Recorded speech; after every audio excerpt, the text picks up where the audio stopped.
Hey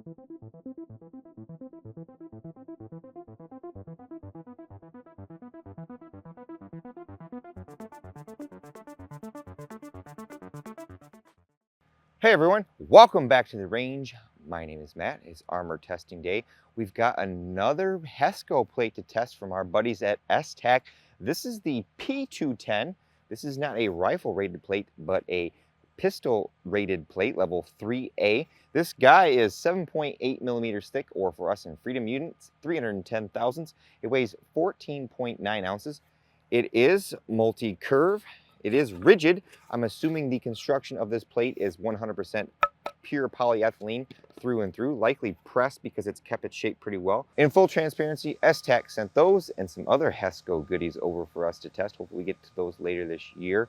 Now, my channel's on the data side of things. I try to throw some dad jokes in here and there, but I try to give you guys as much data as possible so that if you or a department or whatever is looking to purchase armor, you've got as much information at your hands as possible so you can make better buying decisions. So I shoot at 7 to 10 feet since this is pistol rated armor. I shoot at 0 degrees, and that is worst case scenario.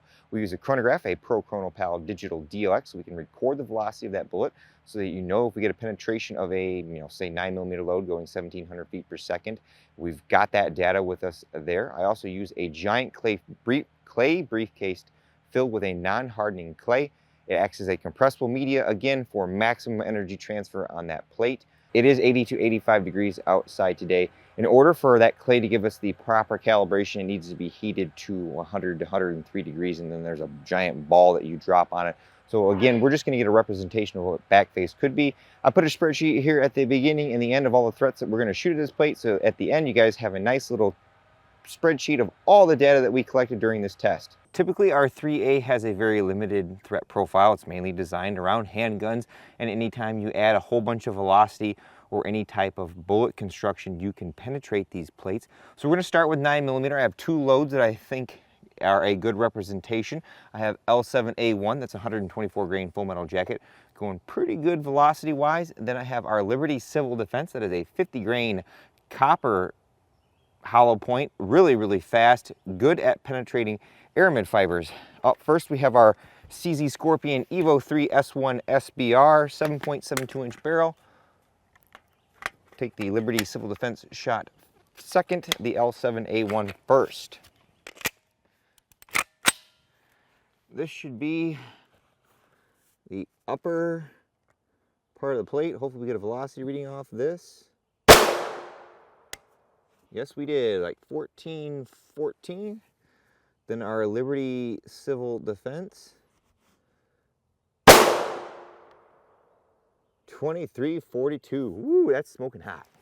And now the king of speed in our 9mm. This is our 16-inch ARV9. It takes our CZ Scorpion Evo mags. This is from Palmetto State Armory.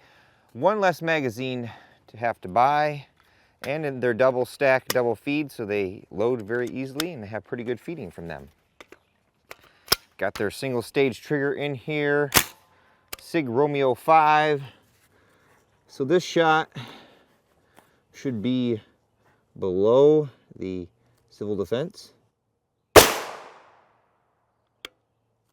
And then this shot should be directly below that as well. Looks like we're a little close to the edge on that shot. It wouldn't be a soft armor test without testing 5.7 by 28mm. We have our Kel-Tec P50 here. This has an 8-inch barrel, getting very close to, if not the same velocities as our P90 SBR with a 10.4-inch barrel. We have American Eagle TMJ 40 grain full metal jacket load. We have SS 197 SR, that's a 40 grain tipped VMAX. We have SS 198 LF, 28 grain, 27 grain OTM with an aluminum core. Then we have a specialty round, which is very popular, the Black Dragon Fang from Vanguard Outfitters, 34 grain solid copper. Although this particular lot that I got from them has been giving us pretty slow velocities. Normally, the velocities that we're getting today testing from this gun, we get out of the shorter barrel length. We'll take that shot last. 2 rounds of SS 198 LF. 1 round of SS 197, and then 1 of our American Eagle TMJ. Typically with our rigid 3A, it does a pretty good job at stopping some of these higher velocity threats. This should be right in the center of the Hesco logo.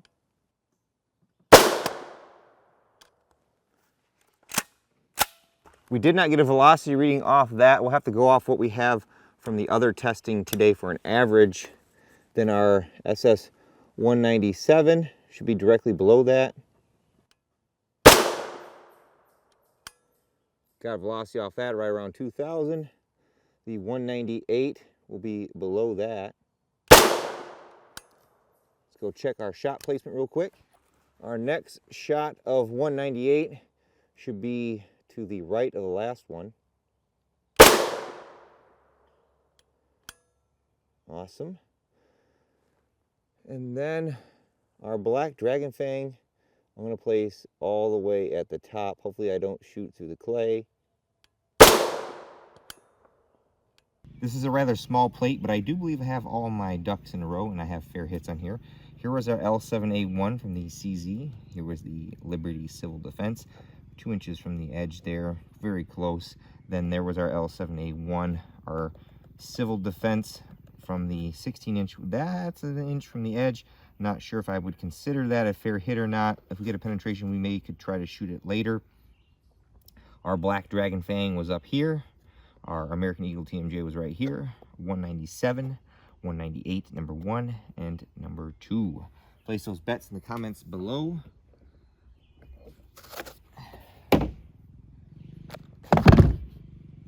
R.A.N.G.E. We have a penetration from our Liberty Civil Defense on the side. Doesn't even look like it's slowed down. Again, some of these threats are well outside of the purview of the NIJ, so that's kind of why I came up with some of my own threat standards to kind of address that, to cover that if you're looking for a particular plate. Our black dragon fang definitely penetrated that guy. He went straight through there.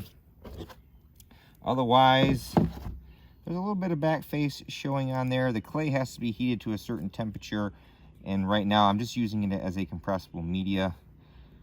Normally, you don't see huge back face until you step up to larger threats. This is a pretty thin plate at 310 thousandths thick. I wanted to give the plate a fair chance at stopping our Liberty Civil Defense from a 16-inch. So we're going to take another shot before we move on to our Magnum calibers and close this one out. This one should be in the upper part of our plate here. Time to bring out the big guns. I don't have 44 mag yet, but I did buy a barrel to convert our Desert Eagle to it so that we can use it for some more ballistic testing if we run across any more 3A down in the future. But I have 50 Action Express. This is above and beyond the NIJ specification for a 240 grain 44 mag at 1470. This is a 300 grain load, gold dot, and a jacketed soft point going, I think, anywhere from 1400 to 1450 feet per second, so quite a bit more muzzle energy. We'll take the 300 grain jacketed soft point second and our spear gold dot first. My little shooting bag has been destroyed by this thing. I got little bits all over the place. This should be on the left side of the plate where I have a good spot, hopefully.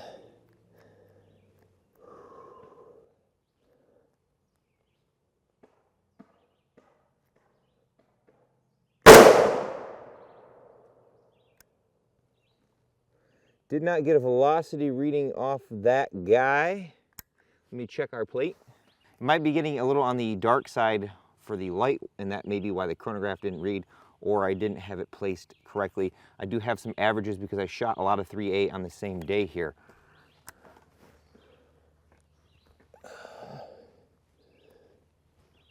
We are lined up.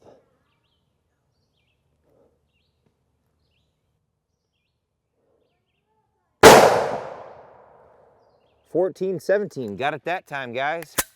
Let's go see what we did. I think I've pretty well used this plate up. Now, again, with polyethylene, hopefully a lot of my longtime viewers don't get tired of me saying this, but with polyethylene, you can take a lot of shots on the plate because it's really good at containing multiple hits as well as fragmentation too. Our retest of our 16-inch Liberty Civil Defense was right there. Our Spear Gold Dot 50 AE was right here. And then the jacketed soft point was right there. Though that one's not so much a fair hit because I think that one was about an inch from the edge. But this one, I think it just bunched the plate up. You'd be hurting. The question is, would they have penetrated? Place those bets in the comments below.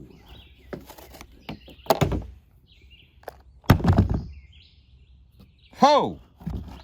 No pass-throughs, folks. Our jacketed soft point gave us the largest dimple there. That guy was stopped from the 50 AE, and our civil defense, I can't tell if that penetrated or not. We'll have to peel that away in a second, but it looks like it actually stopped it. So this shot down here, not being a fair hit close to the edge for whatever reason, it penetrated. As I mentioned, this clay is just a representation of back face. Properly calibrated ballistic clay from the NIJ could show more. This is not the Roman Plastilina 1. This is an off-brand that I had that typically gets softer at a lower temperature. But back face on the JSP, 52 millimeters. And then this guy over here, 51 millimeters. So you'd be hurting pretty bad with that 50 AE, but it stopped both of those rounds even in close proximity of each other. That's within about 3.5 to 4 inches there. Impressive. Now a lot of my fan favorites are tear down.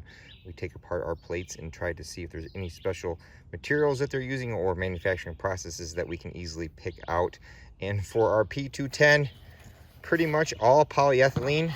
The cover was rather hard to get off. Again, I've said it many times and I'll say it again, the longer you can keep our material together and keep it from deforming, the better the plate is going to perform over multiple shots. Even the first shot confirmed our only penetrations were this non-fair hit of our Liberty Civil Defense and our black Dragon Fang up here.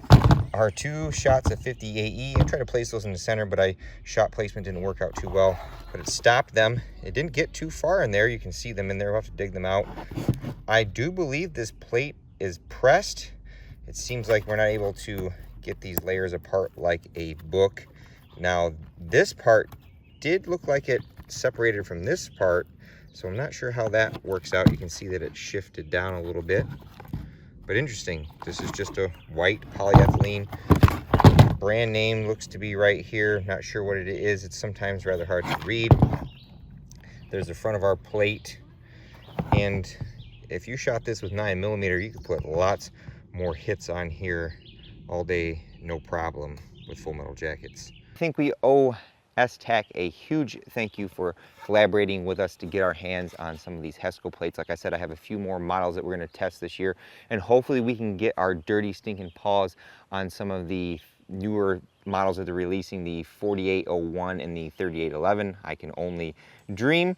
I say this plate did pretty darn well, especially against our more obscure higher end threats. It stopped 50 AE with no problem. Our Liberty Civil Defense on that non-fair hit did penetrate, but when we shot it a second time, it stopped it. Now, when the NIJ does these tests, you know, there's 6 shots that they place on a plate, and then I don't know how many times they have to test it before it gets that threat rating. I'll have to read through the notes and see if we can figure that out, or maybe ask somebody at one of the NIJ labs what that is. There's a lot of online discussion on whether the hype is worth it for our Hesco products, and I think from our testing, depending on which model you're looking at and what threat you're trying to stop, they have really good performance plates. Now, they will run you more than your average plate though. With all that being said, I'm off like a prom dress because I need to pack up and get the heck out of here. At the end of all of my videos, I take a moment to thank all those who help make these possible.